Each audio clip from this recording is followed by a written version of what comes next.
Yo, what is up, man? It's your boy Damn D, and we got Hassan Campbell speaking on the whole Kai situation. If y'all not familiar, he's a huge Twitch social media personality that did a giveaway in New York, and pretty much a riot exploded from that, unfortunately, and they took him to jail and they got him in holding and they trying to put some charges on him. Now, Hassan Campbell, y'all know I disagree with a lot of stuff Hassan Campbell talks about, but on this one, I can agree with him just a little bit. Let's see what he got to say.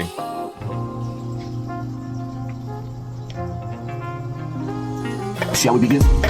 Shall we begin? Go ahead. All right, check it, right? A lot of people wanted me to touch on this video, so I'm going to touch on this video. Cenat is a famous YouTuber, bigger than Hassan Campbell, way bigger than Hassan Campbell. Got 20-something million on Twitch, a few million on YouTube. So he decides to do a gathering, a giveaway, with his supporters, which is dope, right? Which is dope. He's been doing giveaways to his followers, his supporters. So he decides to go down in Manhattan and do a giveaway. And his regular supporters came out, about 300 of them. Next thing you know, his little gathering was infiltrated. Me personally, I sit back and I listen to the news, right? You got people that's getting gifts, right? He's giving gifts. And while he's giving gifts back to his audience, Antifa decides to creep up, George Soros' crew, creeps up and decides to start throwing bricks. Throwing whatever they can get their hands on, but the same materials that they was throwing, when you sit back and you listen to the play, right? It kind of reminds you of back when you seen Tamika Mallory on the news, and she was screaming, "Let AutoZone burn, let Target burn."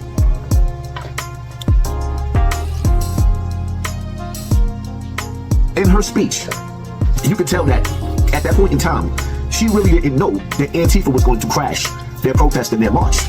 So you could hear the frustration in her at that point in time. But with Tamika Mallory and my son dropped the ball at, is they never educated the people on how those protests and those marches was infiltrated. So now I listen to the wordplay, right? Everything is all about the wordplay.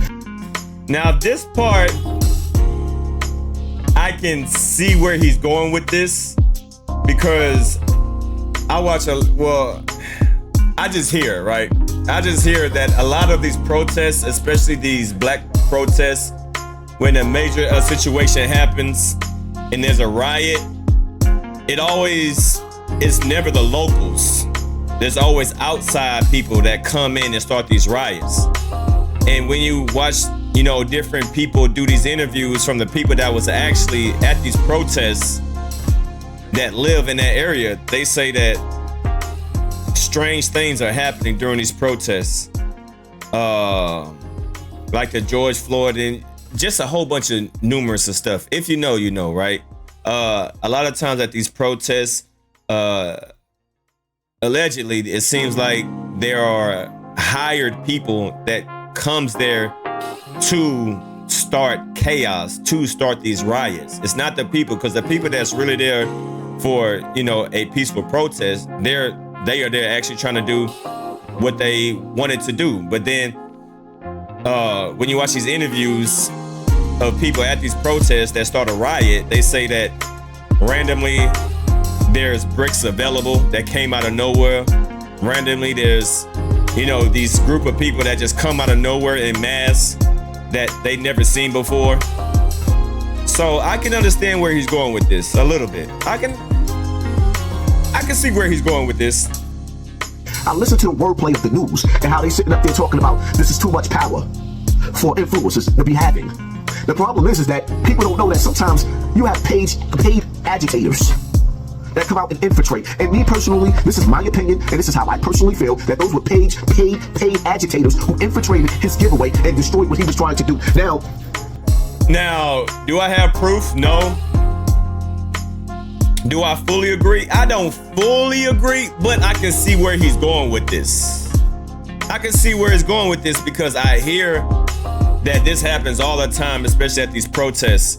People do a peaceful protest and then out of nowhere there's a riot, and then it's just like a forest fire. One person sees one person throw a brick in a car, throw a brick in a business. Now everybody does it. You know, so I can see where he's going with this. Half the city down there that got destroyed, cars that got vandalized, and this YouTuber influencer, who's really a good kid, he's arrested. He has to go to jail because he didn't get the proper permits to go about his giveaway. And now we got to worry about later on down the line politicians writing into laws that affect us YouTubers, us influencers. Because the reality of it is, you got regular people that sit home on YouTube, get in front of this camera, and YouTube allows us to build an audience, which I'm thankful for. Shout out to YouTube for that. It allows us to build an audience where we have our own fan base. And this young man built a hardcore fan base of supporters that love him. Let's keep it all the way funky. Kids is gonna be kids, right? Kids is gonna be kids. But what do you expect when somebody come out there and you got a bunch of young kids out there and decides to throw a rock? Kids gonna be kids. So now you got the agitators who agitated a good event, a peaceful event, and turned it upside down. I can see where he's going with this. Do I fully agree? 80% agree. You know, I can see where he's going with this. And now this young man, unfortunately, he has to pay the piper for the situation that happened. It is what it is, man. All you influencers, all you YouTube influencers, or whatever influencers that's out there, learn from this mistake right here. If you're going to throw an event, know about the proper way of getting the permits that you need, or do it indoors. Have security. Because when you get to a certain level, we influencers, us YouTubers, have to realize that we are celebrities as well. Don't let nobody tell you no different. When you got millions of people watching you every day, you are a celebrity. And some of us YouTubers, one video, 100,000 views, 200,000, 1 million views. These rappers don't sell records like that. Heal up, bring it back, because rewind, those rappers, when they put their music out, their music catalog can't mess with our YouTube catalog. So in a sense, us YouTubers is bigger than these rappers. Yeah, I don't fully agree, but I can see where he's going with it. It is what it is, man. Pay attention to your circle before they hurt you. And in this case right here, that young man, shout out to Kai for trying to do something good and give it back to his audience. The problem is that the devil never takes a day off. So while he was out there trying to do good deeds, the devil was waiting and plotting. While he was out there trying to do good deeds, the devil was out there waiting and plotting. And they sabotaged his event. Now he's sitting in jail for trying to give back to his community. Hit that like button, hit that share button, hit that subscribe button, and pay attention to your circle before they hurt you. We're gonna cut it off right there. Y'all know I disagree with a lot of stuff that Hassan Campbell says. I don't fully agree with them, but I can understand where he's going with this. Y'all leave a comment down below. Do you think he's on to something? Do you think he's making a good point? Or he just being Hassan Campbell and just talking a whole bunch of jibber jabber? Y'all leave a comment down below. It's your boy Damn D, signing out. Peace.